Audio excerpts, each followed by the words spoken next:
ચાલો છોકરાઓ, આજથી આપણે એક નવી જર્ની પર જવાના છે. એક નવા રસ્તા પર જવાના છે.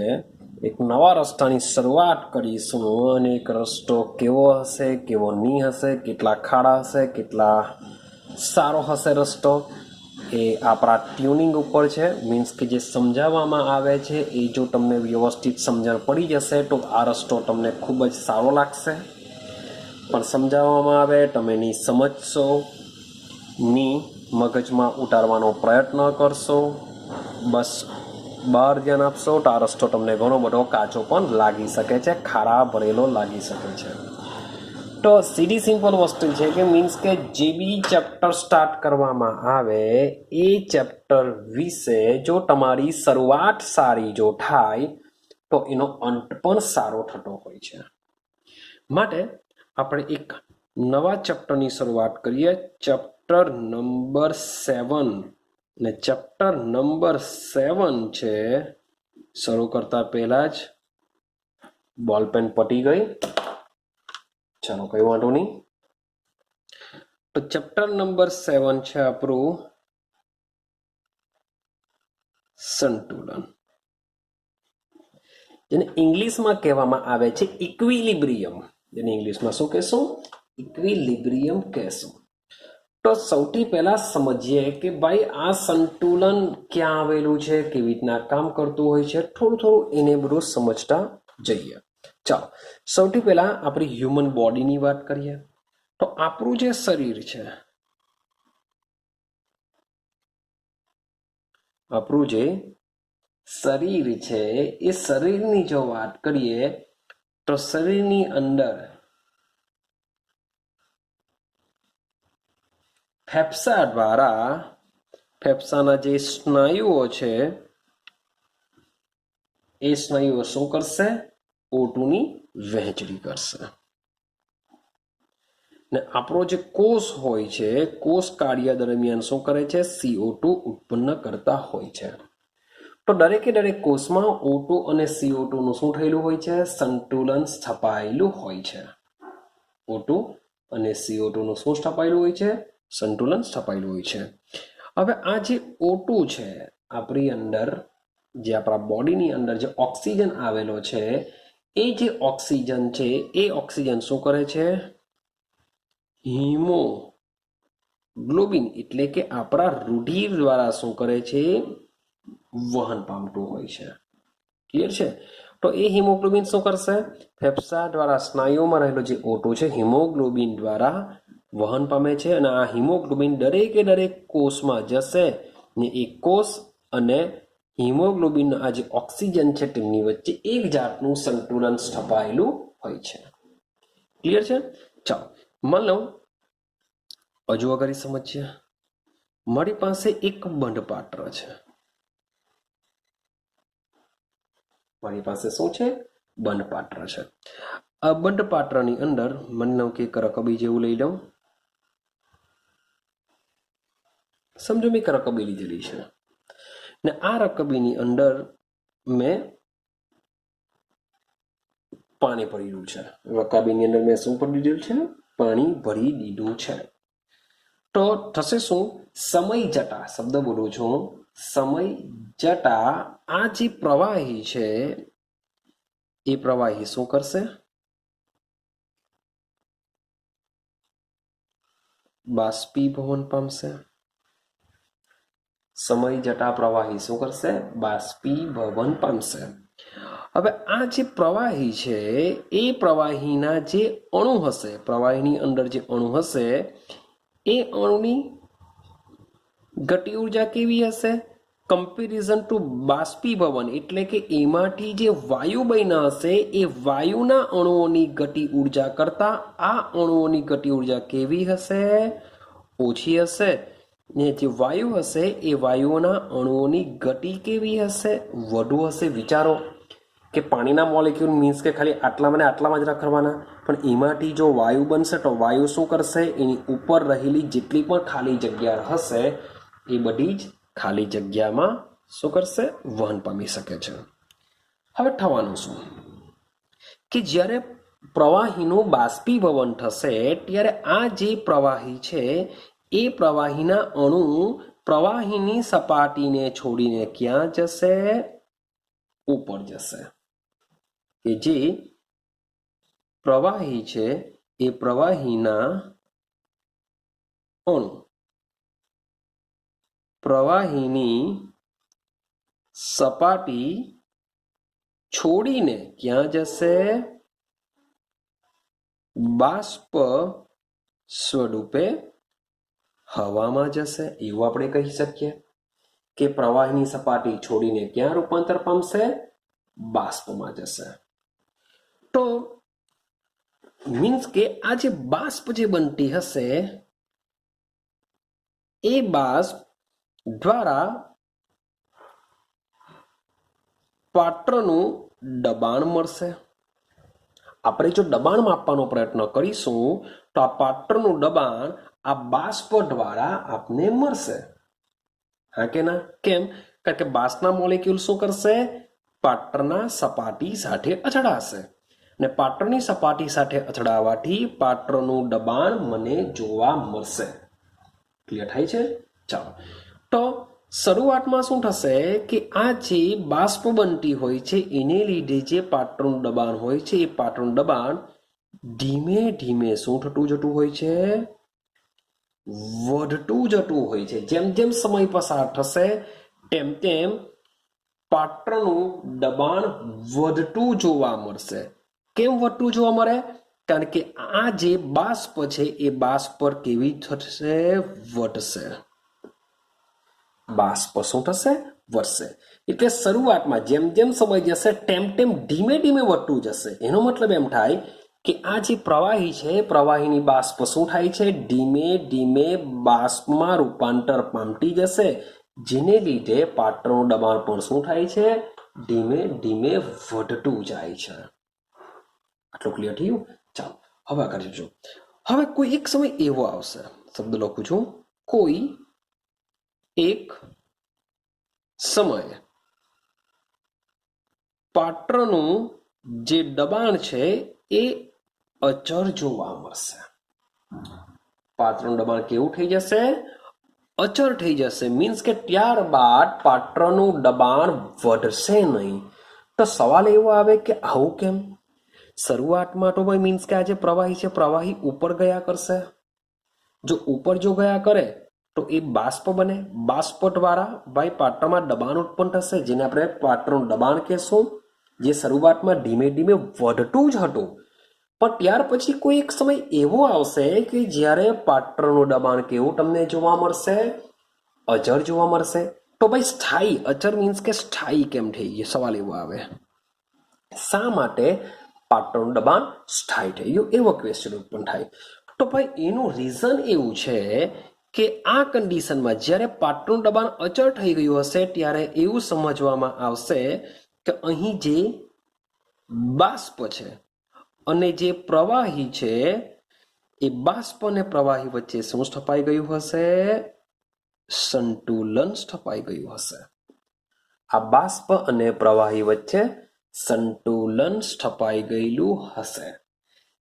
સંતુલન સ્થપાઈ ગયા હશે. ચાલો, સંતુલન સ્થપાઈ ગયું એટલે પાત્રનું દબાણ અચળ થઈ ગયું. તો ભાઈ સંતુલન સ્થપાવાથી એવું તો શું થયું કે આ જે પાત્રનું જે દબાણ છે એ અચળ થઈ ગયું. તો ભાઈ જ્યારે સંતુલન સ્થપાય છે, શબ્દ સમજો, હવે આપણા ટોપિકના નામ પર આપણે આવા લાગી ગયા. સંતુલન સ્થપાય છે ત્યારે એવું તો શું થાય છે? તો સમજો, સંતુલન જ્યારે સ્થપાય છે ત્યારે આ સંતુલનને લીધે શબ્દ સમજો, પ્રવાહીમાંથી બાષ્પ બનવાનો વેગ અને બાષ્પમાંથી પ્રવાહી બનવાનો વેગ કેવો થઈ જતો હોય છે? એક સરખો બનતો હોય છે. ચલો, આ તો ખબર પડે છે કે પ્રવાહીમાંથી બાષ્પ બને છે. મીન્સ કે આ જે પ્રવાહી છે, પ્રવાહી શું કરે છે? બાષ્પમાં રૂપાંતર પામે છે. એને લીધે પાત્રનું દબાણ ઉત્પન્ન થાય છે. એ તો બરાબર છે. પણ બીજું સેન્ટેન્સ શું છે કે બાષ્પમાંથી પ્રવાહીનો વેગ? તો એકચ્યુઅલી થશે શું કે અહીં અહીં આ જે પ્રવાહી છે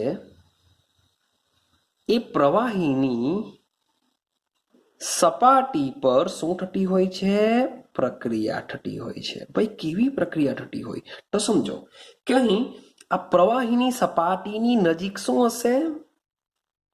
બાષ્પના અણુ હશે. આપણે ઝૂમ કરીને જોઈએ. માની લો કે આ સપાટી છે, પ્રવાહીની સપાટી, તો અહીં શું હશે? માની લે કે રાઉન્ડ સ્વરૂપે જે દર્શાવું છું એ બાષ્પના અણુઓ છે, એવું સમજી લે. ચાલો, તો આ પ્રવાહીની સપાટી નજીક જે બાષ્પના અણુઓ છે એ શું કરી શકે છે? અંદર અંદર એકબીજા સાથે અથડાઈ શકે છે. અંદર અંદર શું કરી શકે છે? એકબીજા સાથે અથડાશે.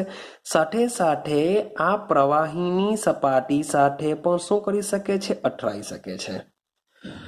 તો પ્રવાહીની સપાટી હવે મીન્સ કે જેટલી બાષ્પ ઉપર વધારે બનશે એટલા જ મોલેક્યુલ અંદર અંદર વધારે અથડાશે. સાથે સાથે પ્રવાહીની સપાટી પણ અથડાશે, જેને લીધે આ બાષ્પના અણુઓનું ફરીથી શામાં રૂપાંતર થઈ જશે? પ્રવાહીમાં રૂપાંતર થાય છે.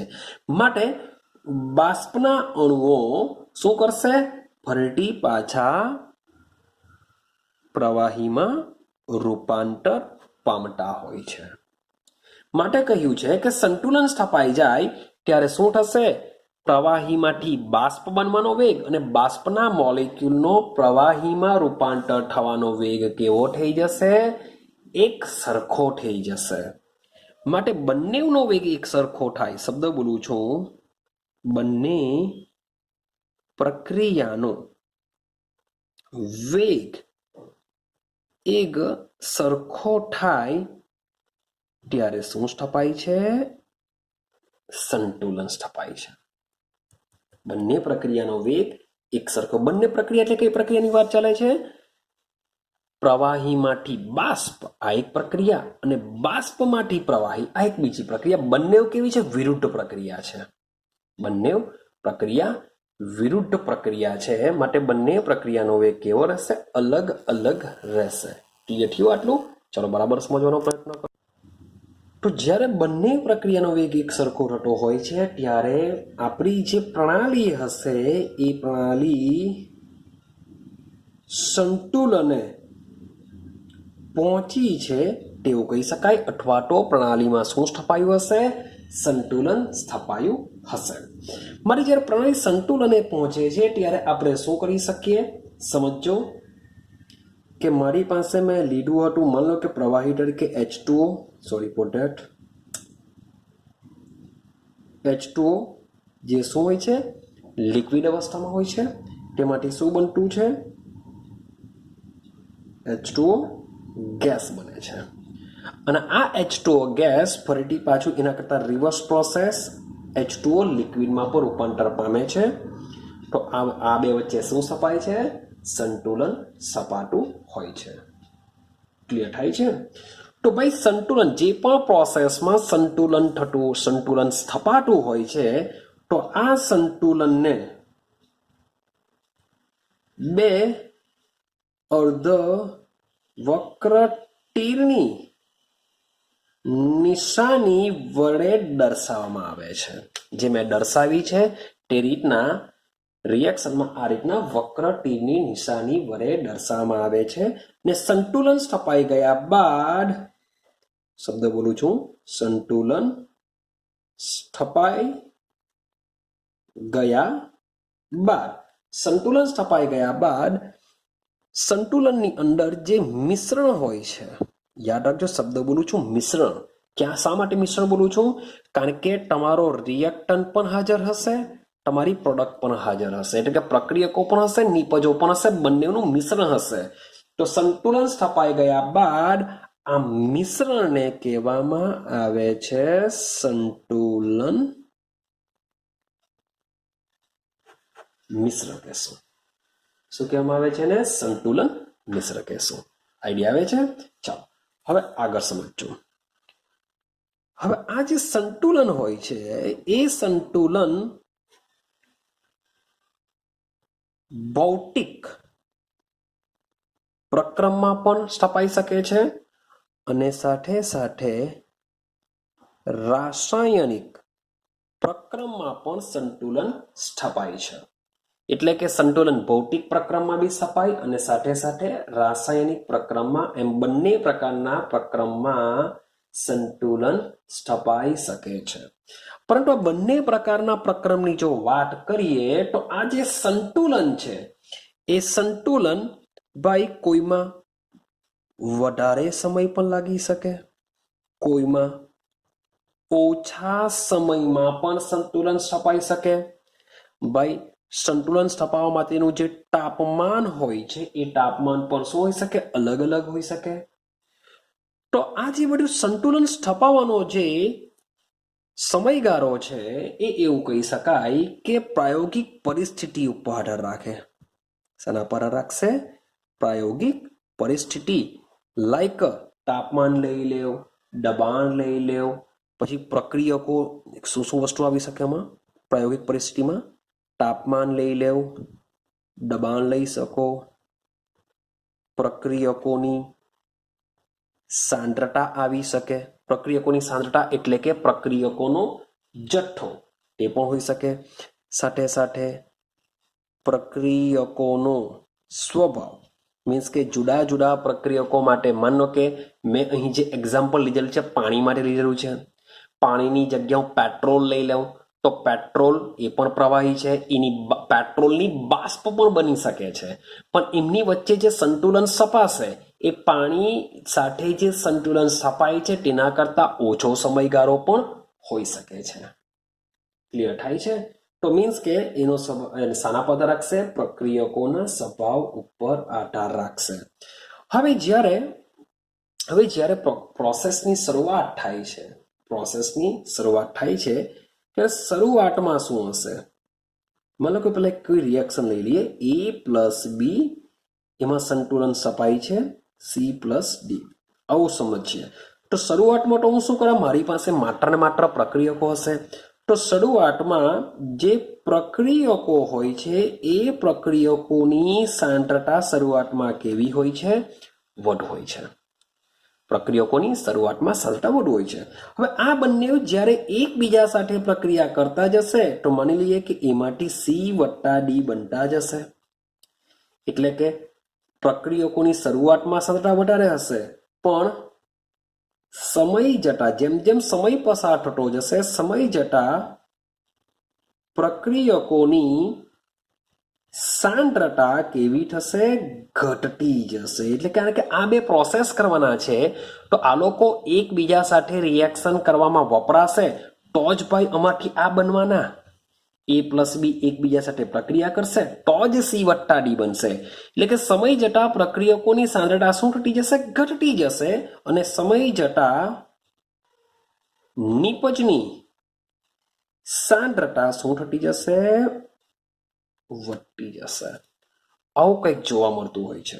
સમય જતા પ્રક્રિયકોની સાંદ્રતા ઘટતી જશે અને સમય જતા નિપજની સાંદ્રતા શું થતી હોય છે? વધતી જતી હોય છે.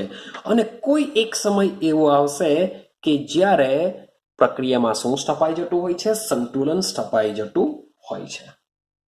ક્લિયર છે? ચાલો, તો આઈડિયા આવે છે કેવી રીતના સંતુલન સ્થપાશે. હવે એક બીજી વસ્તુ સમજો. હવે સમજવાનો પ્રયત્ન કરજો કે ભાઈ પ્રોસેસમાં જે ઉપરની જ પ્રોસેસની વાત કરું, જે મેં તમને સમજાવી તેની જો વાત કરું તો એમાં સંતુલન ક્યારે સ્થપાશે? કે જ્યારે પ્રક્રિયકોમાંથી નિપજ બનવાની પ્રક્રિયાનો દર અથવા તો વેગ અને સાથે સાથે નિપજમાંથી પ્રક્રિયક બનવાની પ્રક્રિયાના વેગ સરખો થાય ત્યારે શું સ્થપાશે? સંતુલન સ્થપાશે. એટલે કે શરૂઆતમાં શું થવાનું કે A+B એકબીજા સાથે પ્રક્રિયા કરીને C+D બનાવતા જશે. હવે C+D અમુક ચોક્કસ સાંદ્રતા પ્રાપ્ત કર્યા બાદ તેઓ એકબીજા સાથે પ્રક્રિયા કરીને શું કરશે? A+B બનાવતા જશે.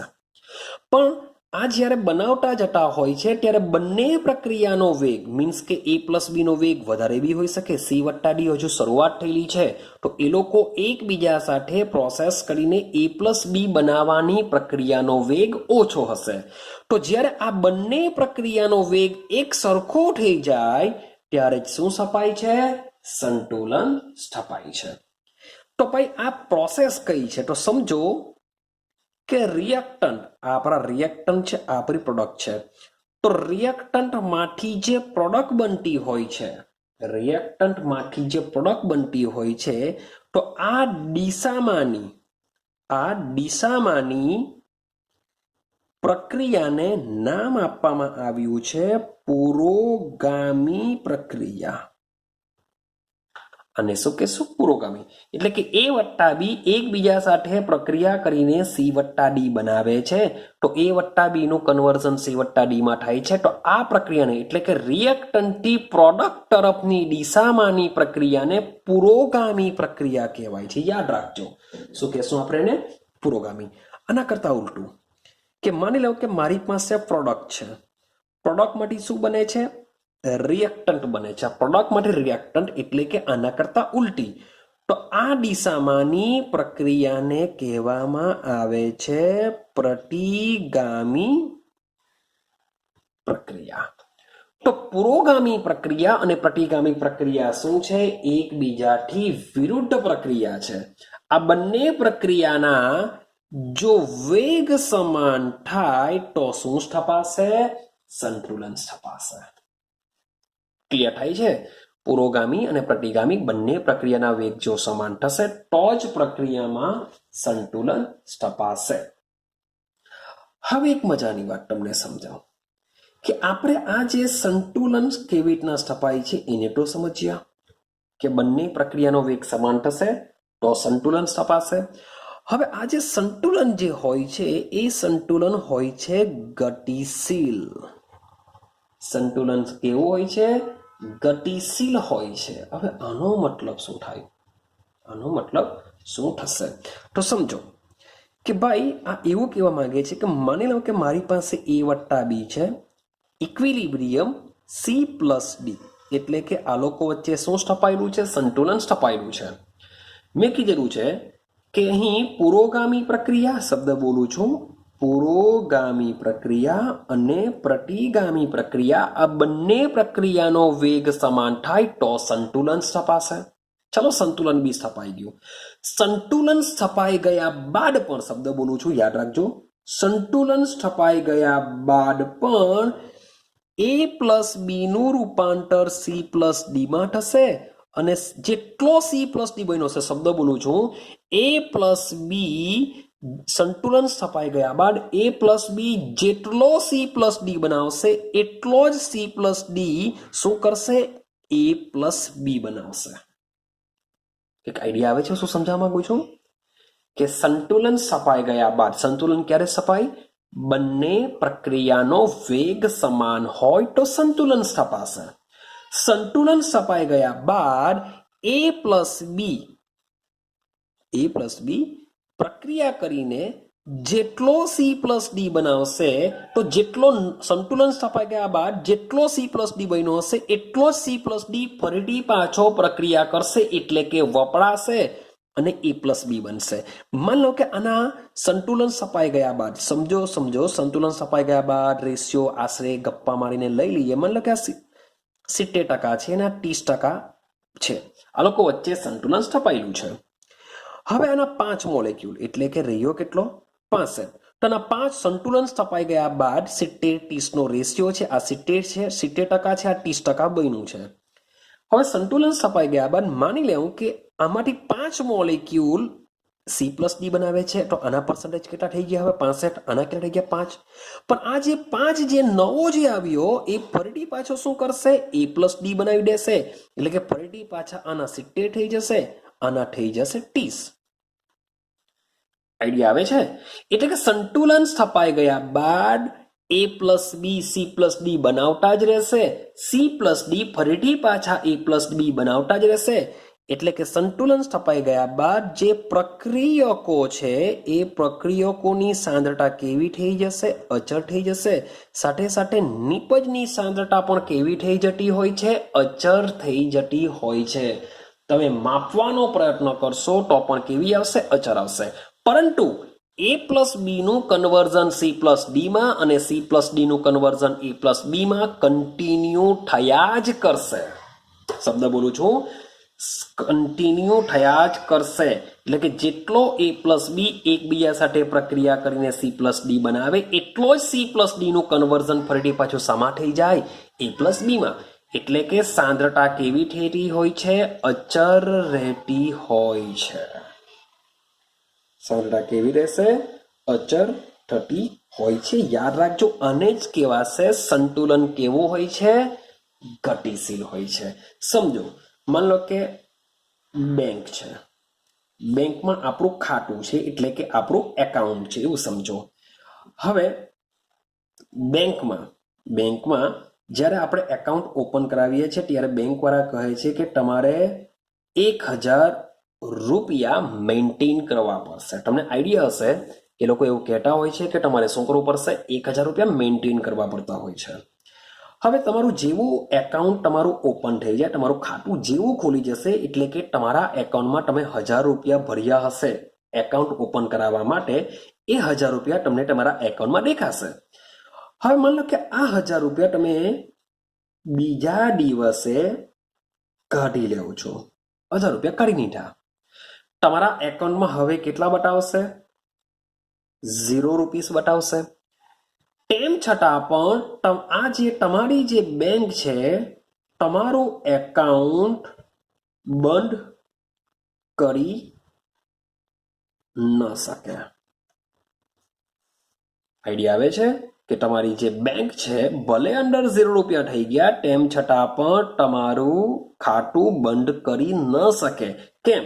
કારણ કે તમે ફરીથી આવતા મહિનામાં મે બી 1000 રૂપિયા ભરી દેશો, તો તમારું તો ખાતું જેવું છે તેવું પાછું 1000 રૂપિયા આવી જશે, પાછા તમે કરી લેશો.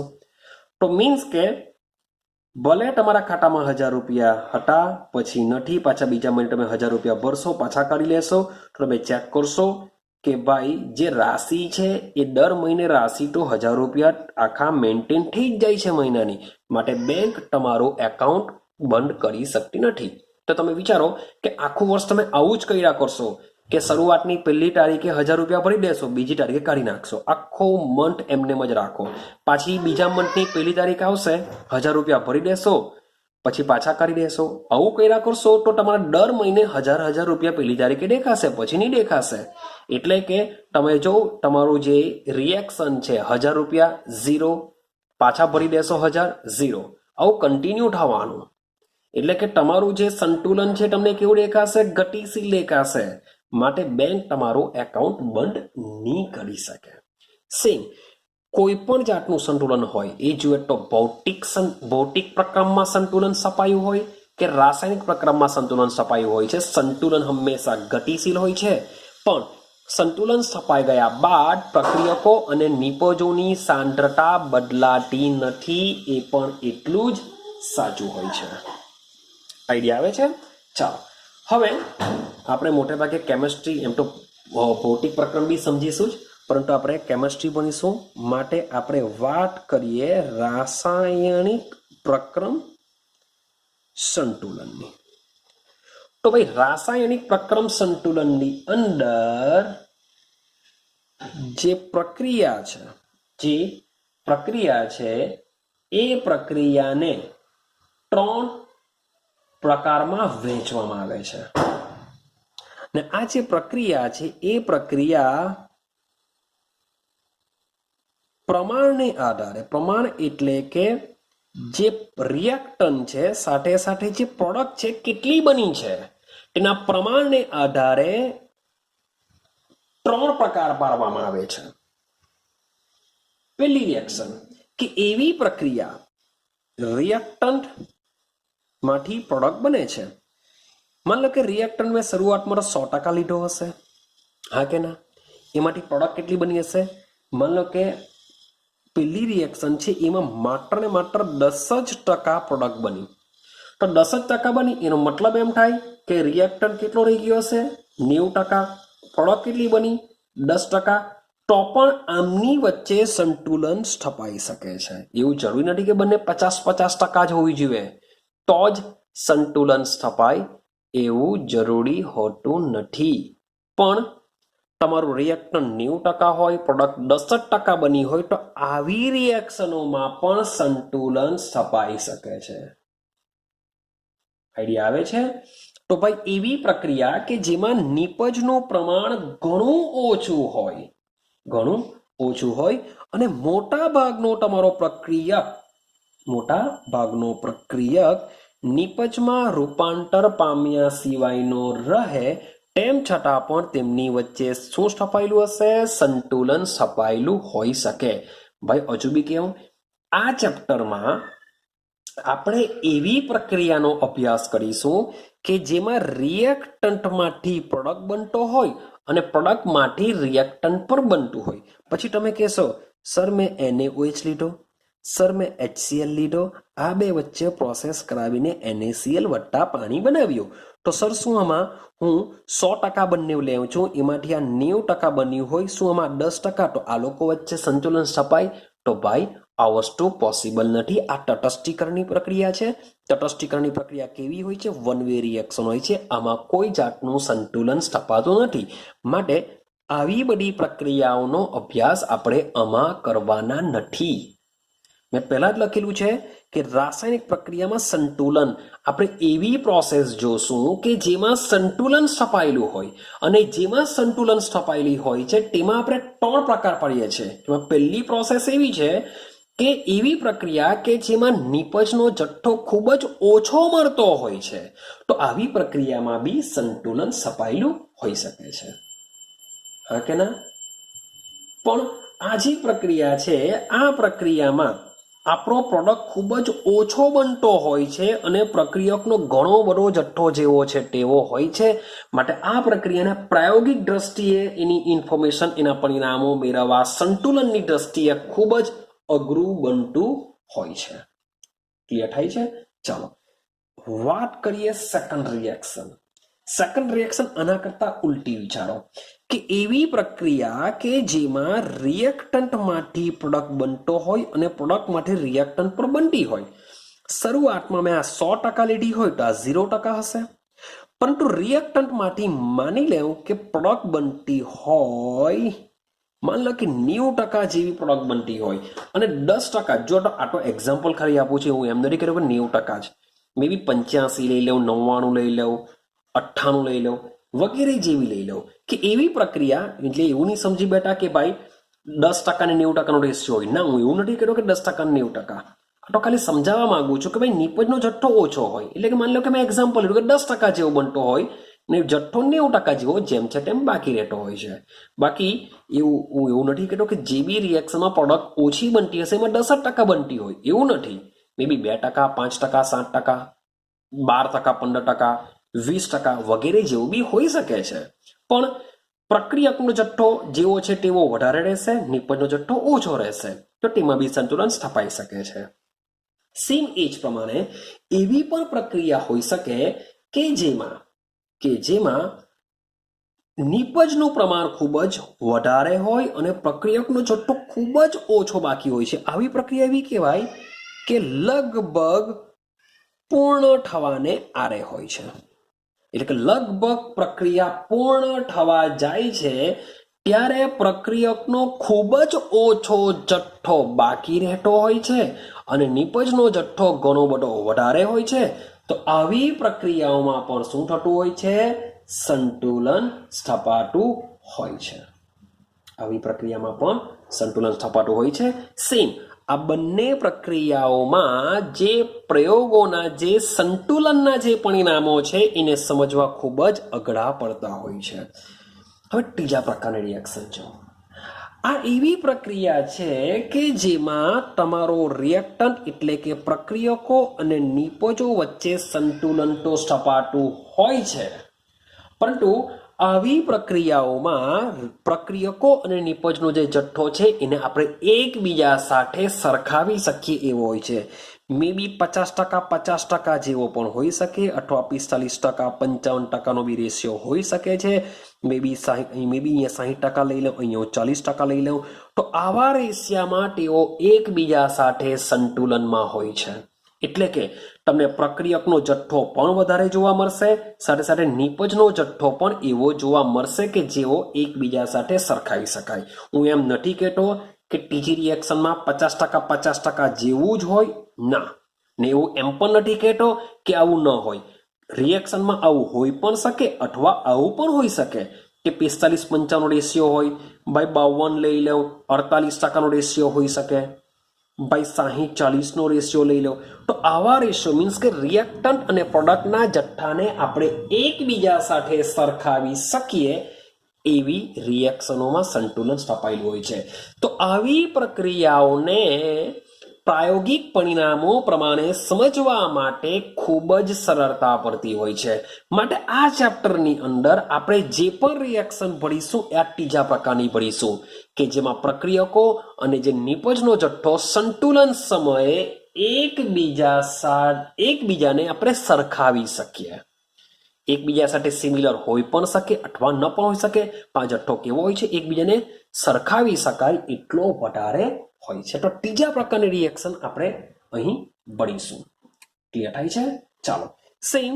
તો કોઈ પણ પ્રકારની એકચ્યુઅલી આપણે રિએક્શન ભણીએ પણ મોટે ભાગે આપણે ત્રીજા પ્રકારની ભણીશું. તો ત્રીજા પ્રકારની પ્રક્રિયામાં જો મારે સંતુલનનો જો અભ્યાસ કરવો હોય તો સંતુલનના અભ્યાસ માટે મેં તમને અગાડી પણ વાત કરી, મારી પાસે શાની જરૂર પડશે? પ્રક્રિયકોની સાંદ્રતાની જરૂર પડશે, સાથે સાથે તાપમાનની જરૂર પડશે. કેમ? કારણ કે તાપમાન જો બદલાશે તો પ્રક્રિયકની સાંદ્રતા પણ બદલાય. તાપમાન બદલાય તો પ્રક્રિયકની સાંદ્રતા. ચેપ્ટર નંબર 1માં આપણે ભણીને આવ્યા છે કે તાપમાન સાથે તાપમાનને બદલવાથી કયા પ્રકારની સાંદ્રતા બદલાય છે.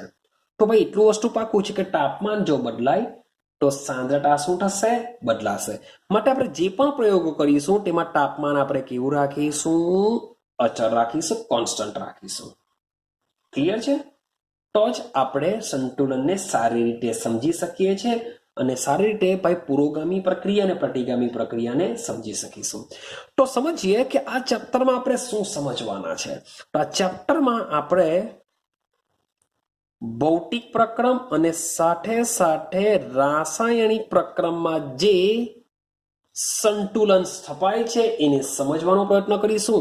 સાથે સાથે આ જે ભૌતિક પ્રક્રમમાં, શબ્દ બોલું છું, ભૌતિક અને રાસાયણિક પ્રક્રમ સાથે સંકળાયેલા એના જે પરિબળો છે, ભૌતિક અને રાસાયણિક પ્રક્રમ સાથે સંકળાયેલા એના જે પરિબળો છે એ પરિબળનો અભ્યાસ પણ આપણે સંતુલન એટલે કે આ ચેપ્ટરમાં કરવાના છે. અને આટલું કમ્પ્લીટ થઈ જાય એટલે કે ભૌતિક પ્રક્રમ અને રાસાયણિક પ્રક્રમ જો આપણું કમ્પ્લીટ થઈ જાય ત્યારબાદ આપણે, શબ્દ બોલું છું, જલીય દ્રાવણમાં, શબ્દ છે જલીય દ્રાવણમાં. તો ભાઈ જ્યારે આપણે જલીય દ્રાવણની વાત કરીશું ત્યારે એમાં આયનીય સંતુલન સ્થપાશે. જલીય દ્રાવણમાં શું સ્થપાશે? આયનીય સંતુલન સ્થપાશે. તો આ આયનીય સંતુલનનો અભ્યાસ પણ આપણે આ જ ચેપ્ટરમાં કરવાના છે. માટે આ ચેપ્ટરમાં આપણે ભૌતિક પ્રક્રમ વિશે ઇન્ફોર્મેશન મેળવીશું, રાસાયણિક પ્રક્રમ વિશે ઇન્ફોર્મેશન મેળવીશું અને સાથે સાથે આયનીય સંતુલન વિશે આપણે અભ્યાસ કરીશું. ક્લિયર છે? તો બસ આજના માટે એક નાનો અમથો વિડીયો બનાવું છું. આ એક તમારી પ્રસ્તાવના છે, મીન્સ કે ચેપ્ટર નંબર 7માં આપણે શું ભણવાના છે, કેવી રીતના બધું આવેલું છે એના વિશેનો એક વિડીયો છે. તો આવતા વિડીયોની અંદર આપણે શરૂઆત કરી દેશું ભૌતિક પ્રક્રમ વિશે કે ભૌતિક પ્રક્રમ શું છે, કેવી રીતના આ સંતુલન સ્થપાય છે એના વિશે આપણે અભ્યાસ કરીશું. તો બસ આજના માટે આપણે એક નાનો અમથો એક વિડીયો બનાવીએ છીએ. સૌથી પહેલા આને સમજવાનો પ્રયત્ન કરો, કારણ કે સંતુલન શું છે એ જો ખબર નહીં પડી તો આપણે ભૌતિક પ્રક્રમને સમજી નહીં શકીશું, રાસાયણિક પ્રક્રમને પણ સમજી નહીં શકીશું. કારણ કે આપણે સંતુલન જ નથી ખબર કે સંતુલન કેવી રીતના રચાશે, શું કરવા રચાય છે એ જો ખબર ન હોય તો આપણે ચેપ્ટરમાં અંદર જઈ નહીં શકીશું. માટે ચેપ્ટરનું નામ છે સંતુલન.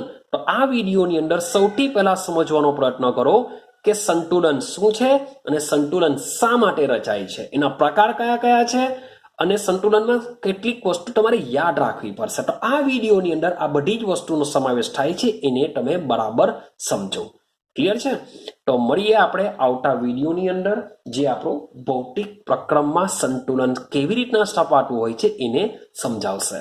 તો મળીશું નેક્સ્ટ વિડીયોની અંદર.